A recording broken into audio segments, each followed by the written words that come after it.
Hey guys, প্ৰথমে আপোনাক welcome কৰিছো জব এলাৰ্ট এছকি ইউটিউব চেনেলত।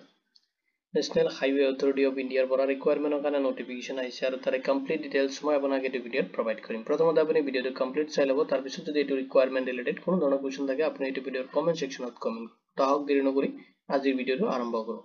প্ৰথমতে আপুনি যিকোনো ব্ৰাউজাৰ এটা ওপেন কৰি ল'ব আৰু তাতে যদি আপুনি সাৰ্চ কৰে www.nhai.gov.in সাৰ্চ কৰে ন্যাশনাল হাইওয়ে অথৰিটি অফ ইন্ডিয়াৰ যেটো অফিসিয়াল ওয়েবসাইট আছে তাতে আপনি ভিজিট কৰিব পাৰিব। এটা সব অফিসিয়াল যেটো নোটিফিকেশন অলৰেডি ৰিলিজ হৈছে আৰু তাৰ ডিটেইলছ খিনি মই সিস্টেমেটিক আপোনাক এইটো ভিডিঅ'ত প্ৰভাইড কৰিম। National highway authority of India requirement 2025 ৰ কাৰণে আহিছে নোটিফিকেশনটো আৰু তাৰ কমপ্লিট ডিটেইলছ মই আপোনাক এইটো ভিডিঅ'ত প্ৰভাইড কৰিম। এটা সব প্ৰথমতে ভ্যাকেন্সি ডিটেইলছ খিনি চাই লওক। তো আপোনাৰ পোষ্ট নেম দিয়া আছে ডেপুটি মেনেজাৰ টেকনিক্যালৰ কাৰণে দিয়া আছে। টোটাল আপোনাৰ পোষ্ট আছে 60। জব লোকেশন আপোনাৰ এক্ৰছ ইণ্ডিয়া হ'ব আপোনাৰ জব লোকেশনটো আৰু আপোনাৰ যেটো ডিপাৰ্টমেন্ট দিয়া আছে ministry of road transport and highway ডিপাৰ্টমেন্টত আপোনাৰ জব হ'ব। আৰু পোষ্ট খিনিত এপ্লাই কৰোতে আপুনি ফলো কৰিব লাগিব এলিজিবিলিটি ক্ৰাইটেৰিয়া খিনি। যত আপোনাৰ এডুকেশনাল কোৱালিফিকেশন বিচাৰিছে, যদি আপুনি বেচেলাৰ্ছ ডিগ্ৰী কমপ্লিট কৰিছে ইন সিভিল ইঞ্জিনিয়াৰিংৰ পৰা ফ্ৰম এ ৰিকগনাইজড ইউনিভাৰ্সিটি অৰ ইনষ্টিটিউচনৰ পৰা যদি আপুনি কমপ্লিট কৰিছে তেতিয়াহ'লে আপুনি পোষ্ট খিনি কাৰণে এলিজিবল হ'ব। নেক্সট বিচাৰিছে মাষ্ট বি আপুনি এপিয়াৰ কৰা হ'ব লাগিব গেট 2025 ইন সিভিল ইঞ্জিনিয়াৰিংৰ, তেতিয়াহ'লে আপুনি পোষ্ট খিনি কাৰণে এপ্লাই কৰিব পাৰিব। সিলেকশন প্ৰসেস, তো সিলেকশন প্ৰসেস আপোনাৰ গেট 2025 ইন সিভিল ইঞ্জিনিয়াৰিংত আপুনি যিমান স্কোৰ পাইছে এইটো স্কোৰৰ ওপৰত বেছ কৰি কিনে আপোনাক সিলেকশন কৰা হ'ব। আৰু এইটো ৰিকুৱাৰমেণ্টত আপুনি কোনো ধৰণৰ ৰিটেন এক্সাম দিব নালাগে অৰ আপুনি কোনো ধৰণৰ ইন্টাৰভিউ ফেস কৰিব নালাগে। স্যালাৰি ডিটেইলছ খিনি চাই লওক, যত আপোনাৰ পে স্কেল দিয়া আছে যেটো লেভেল হয় পে লেভেলটো 10 of 7th যেটো আপোনাৰ CPC আৰু আপুনি পাৰ মান্থ ৰিসিভ কৰিব 56,100 ৰ পৰা লৈ কিনে 1,77,500 লৈ কিনে ইনক্লুডিং ওভাৰ ষ্টেণ্ডাৰ্ড যেটো গভৰ্ণমেণ্ট লগতে গভৰ্ণমেণ্ট যেটো এলাউন্সেস খিনি আছে আদাৰ্স এলাউন্সেস খিনি আপুনি আপোনাৰ স্যালাৰিৰ লগতে দবাত আপুনি ৰিসিভ কৰিব। It is of age limit আপুনি এপ্লাই কৰাৰ আগতে আপুনি চেক কৰিব লাগিব আপোনাৰ এজ লিমিটটো, তাৰ পিছত আপুনি এপ্লাই কৰিব লাগিব। ম্যাক্সিমাম এজ বিচাৰিছে 30 ইয়াৰ্স লৈ কিনে আপুনি পোষ্ট খিনিত এপ্লাই কৰিব পাৰিব। আৰু আপোনাৰ এজ ৰিলেক্সেশন খিনি এপ্লিকেবল হ'ব যদি আপুনি SC ST ক্যান্ডিডেট হয় তেতিয়াহ'লে আপুনি 5 ইয়াৰ্সৰ কাৰণে এজ ৰিলেক্সেশন পাব। যদি আপুনি OBC ক্যান্ডিডেট হয় তেতিয়াহ'লে আপুনি 3 ইয়াৰ্সৰ কাৰণে এজ ৰিলেক্সেশন পাব। যদি আপুনি PWVD ক্যান্ডিডেট হয় তেতিয়াহ'লে আপুনি 10 ইয়াৰ্সৰ কাৰণে এজ ৰিলেক্সেশন ৰিসিভ কৰিব। ইম্পৰ্টেন্ট সো ডেট খিনি চাই লওক।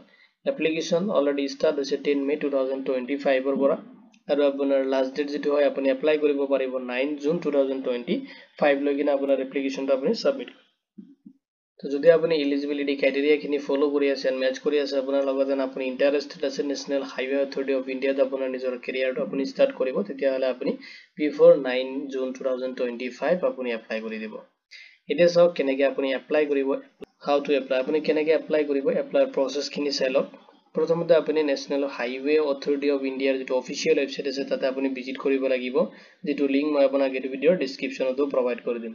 তাতে আপুনি যেতিয়া হোম পেজত যাব তাতে আপুনি চেক কৰিব লাগিব যেটো ৰিকুৱাৰমেণ্ট সেকশন আছে তাতে আপুনি ক্লিক কৰিব, কাৰেন্ট ভ্যাকেন্সি অপচনত আপুনি ক্লিক কৰিব লাগিব।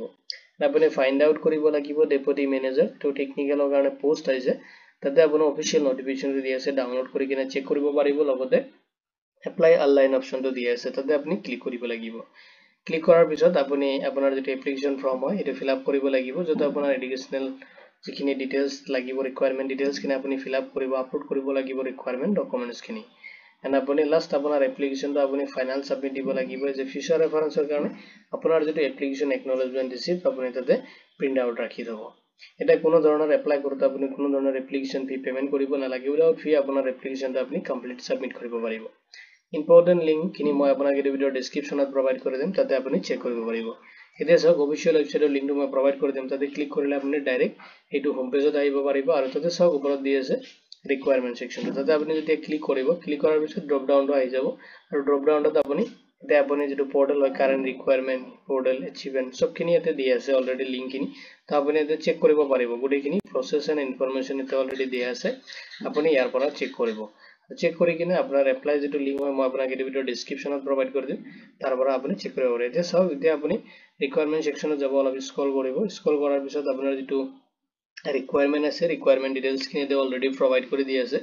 লেটেষ্ট ৰিকুৱাৰমেণ্ট চাওক এতে ওপৰত দি আছে, আপুনি এখানে অলপ চেক কৰিব লাগিব ইফালে তো আপোনাৰ যেটো অফিচিয়েল নোটিফিকেশন হয় আপুনি চেক কৰিব চেক কৰি কিনে আপুনি এপ্লাই কৰিব লাগিব অফিচিয়েল নোটিফিকেশন হয় আপুনি ডাউনলোড কৰিব পাৰিব আৰু মই এই ভিডিও ডেসক্ৰিপচনত এটো প্ৰভাইড কৰি দিম আপুনি চেক কৰিব আৰু এপ্লাই লিংকটো তাতে আপোনাক দিয়া থাকিব আপুনি তাতে এপ্লাই বাটনত ক্লিক কৰি কিনে অনলাইন এপ্লাই কৰি দিব এটো ৰিকোয়াৰমেন্ট ৰিলেটেড যদি কোনো ধৰণৰ কোৱেশ্চন থাকে আপুনি এই ভিডিওৰ কমেন্ট সেকশনত কমেন্ট কৰি দিব ভিডিওটো চোৱাৰ বাবে ধন্যবাদ দি কিনে মই আজিৰ ভিডিও ইমানতে সামৰিছো